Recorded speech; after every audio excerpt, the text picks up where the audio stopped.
Onia. Zirconia Drive Road. And where's that located? Dover, 19904.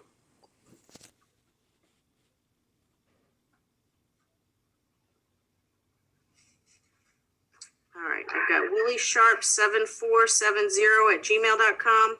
Yes.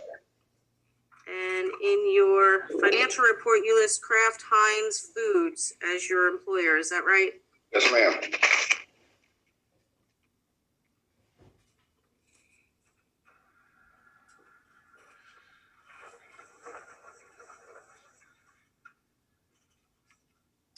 And then I've got area code 302-387-2410. Yes. All right, so if we can get the party sworn, we'll get started.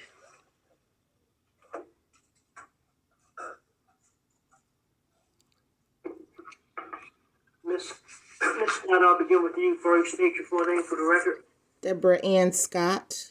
And do you affirm you tell the truth, the whole truth, nothing but the truth, so help you? I do. And Mr. Sharp, state your full name for the record. Willie Sharp. And do you affirm you tell the truth, the whole truth, nothing but the truth, so help you? I do. All right. Good morning. I'm Commissioner Farley. We're here, interestingly enough, on two matters between Ms. Scott and Mr. Sharp. File number is CK99-03170. The first is 20-02688. That is a petition for child support filed by Ms. Sharp. And the other is the Division of Child Support Services on behalf of Deborah Scott, CK99-03170, petition number 20-05467, which is why we have the DAG, Mr. Stevenson, on the line, because one of these petitions was filed by the Division of Child Support Services. So both of that, one was filed, it looks like, on January 22nd, 2020, and the other one was filed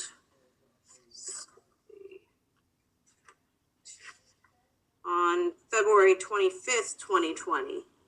So, Ms. Sharp, are you now a client of the Division of Child Support Services?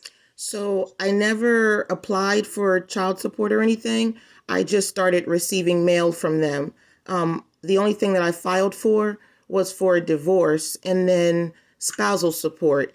I believe, if I'm not mistaken, they told me when I applied for spousal support, it was the same application as child support or something. So I physically never sought to apply for child support. I just started receiving email from child support after I filed for divorce. So I'm as lost as you are. I wasn't understanding why I was getting, I actually got 4 sheets, and 2 of them are from child support. So I don't know.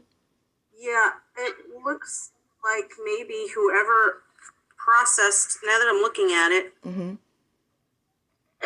well, no, this is, you filed, ma'am, on January 22nd for child support. Okay. On your own. Okay. Requesting support for Rachel and Wesley. Okay. At the time in January, was Rachel a senior in high school? Yes, she was. Okay. She's graduated now. Okay, because child support only goes till the child reaches age 18 and graduates from high school, or age 19, whichever happens first. So I didn't actually apply for, I guess the paperwork shows that I did. I was going by the assistance of whoever the family court workers were. So I didn't realize I was applying for child support. But if that's what we're here for, the only thing that I get from, I think the kids get Medicaid right now. When I applied, I'm sorry? That would be why the division filed, to secure their interest, which is a medical interest. So I just became employed in June. My oldest child has special needs, and I'm his full-time caregiver, so I'm unable to work outside of the home. I believe June 23rd, I became employed by Homewell, and they pay me actually to be his full-time caregiver. So that's my source of employment, is not outside the home. It's actually caring for him. I'm not applying for child support. I was receiving food stamps because I applied after the divorce. initially after the split up. I did the recertification, and because both of my daughters, they took all of that income into consideration. We don't receive that anymore. So I don't really know what I'm getting from the state, but I don't need child support. If they're going to cover his Medicaid, then that's fine. But I didn't physically apply for child support. Okay, so which child is it that's special needs that you stay home with? Wilson, Okay. date of Do you birth re- 1997. I see that on the divorce petition that you all have 4 children born of the marriage. Yes. Although technically, I'll say Rachel is not technically born of the marriage because your divorce petition seems to indicate that you all got married after Rachel was born. Yes, Rachel was at the wedding. So, I mean, we can establish paternity Oh, wow. for Rachel if you'd like. What you mean by that? Well, from a legal standpoint, Mr. Sharp, unless you did you sign a voluntary acknowledgement of paternity for Rachel? Yes, I signed the birth certificate. Yes. Okay. All right, so then there should be a VAP on file, and then Wesley would be a child born of the marriage. Yes. So are you seeking a monetary order, Ms. Scott? I am not. Okay. I am not. Mr. Sharp, do you have health insurance that covers Wesley? No, excuse me. No, I was going to, but Miss Scott told me that she has it. She was taking care of it. Okay. Can I respond to that? Sure. So, when we separated, Mr. Sharp left. He was upset with me, and so he took everything. He changed mail, the address. I wasn't getting mail. I wasn't getting anything. He wouldn't talk to me, so I didn't know anything about insurance. Everything was in his name. I did not work, so everything was in his name. To date, I am still being charged for hospital medical bills because of him withholding mail from me and that sort of thing. The only way that we're able to communicate is through our children right now. I've tried to be civil and that doesn't work. So when he offered me the option of adding the children to his insurance, I told him no. Right now they were receiving Medicaid, and because we couldn't communicate effectively, it would be more of a hindrance than an option. And again, I'm still being billed from Christiana Care for our oldest son, the disabled son, because of fees that were incurred during that time. That's why I told him no thank you to the insurance. Okay. Well, here's the way this works. Okay. Because your children are receiving Medicaid, the state has an interest in getting the kids off the Medicaid rolls and onto private insurance. Okay. So if Mr. Sharp has private insurance through employment that will cover the children, Okay.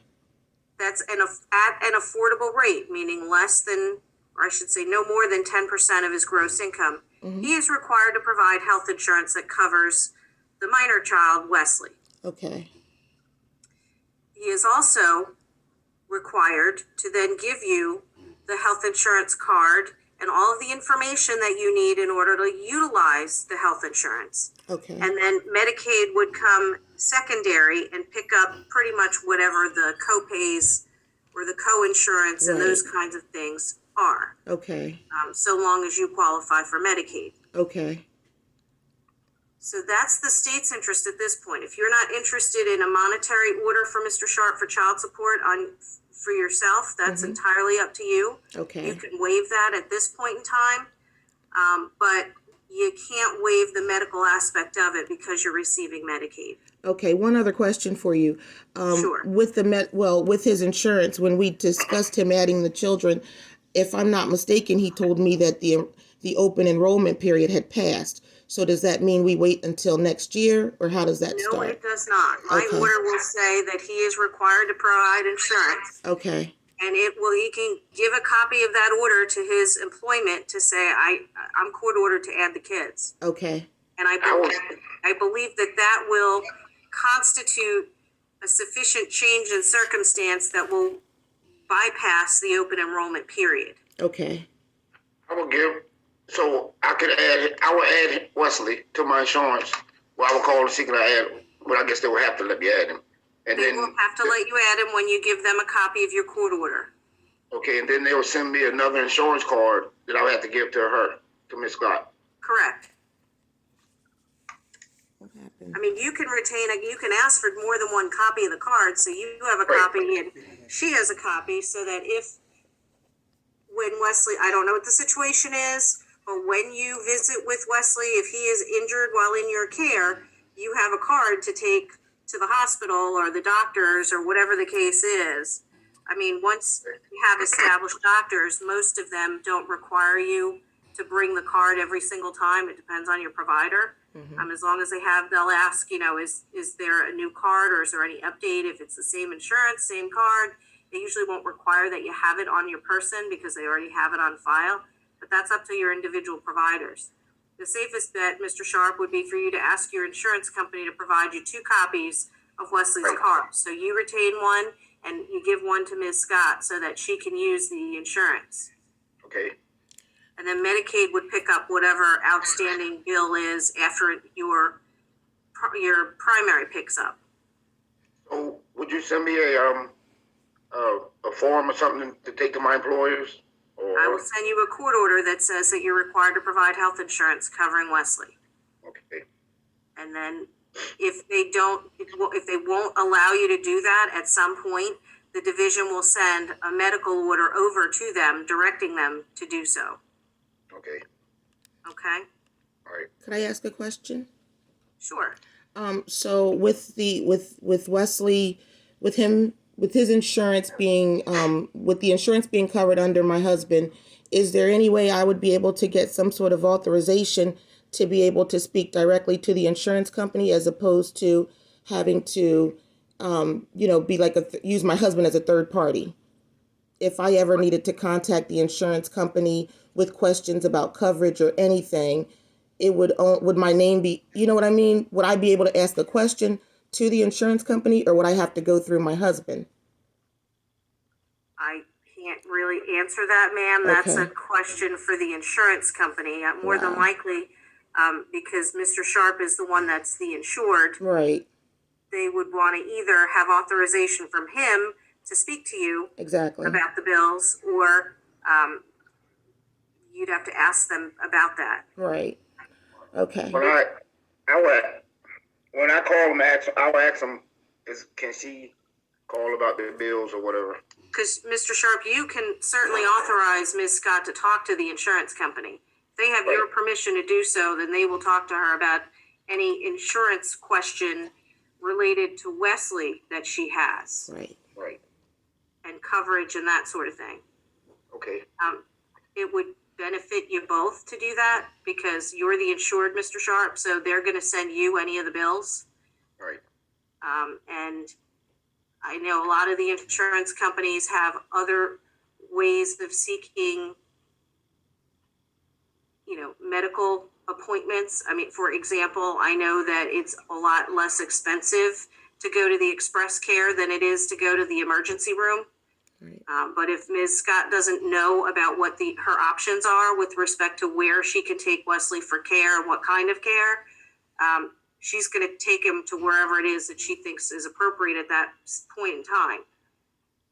So, there are surgery, if Wesley needs surgery for any reason, there are different ways that you can do that.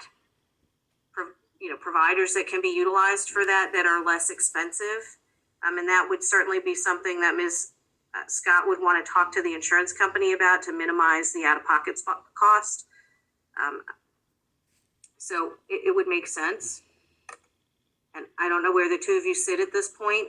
What I will say to the both of you is that you share kids. So you should share and do your best, whatever the reasons were that led to your separation and ultimate divorce, have nothing to do with the best interest of your child, the minor child that's still left. So I would respectfully request that you both set aside whatever your personal differences are to at least co-parent this last minor child that you have. You don't have a whole lot of time left on that. And moving forward, I mean, you've got adult children too. They will have life changes and issues and things like that. And I would hope that for their interest, you would work together for that, for their best interest. But I can only advise that. I certainly can't order you to do that. But that's what I would suggest so that you can coexist peacefully, Okay. because you have a common goal, and that's the best interest of your kids. Yes.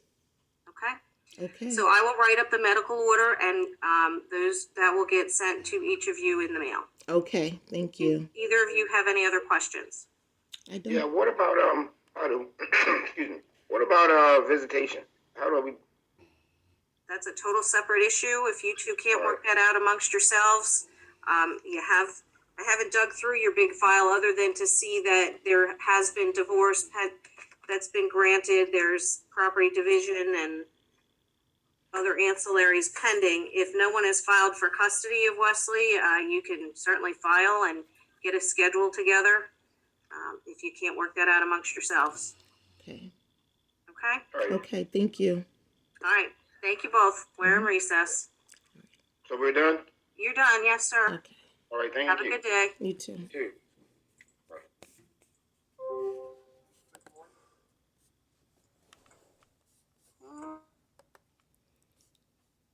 Has removed you from this meeting.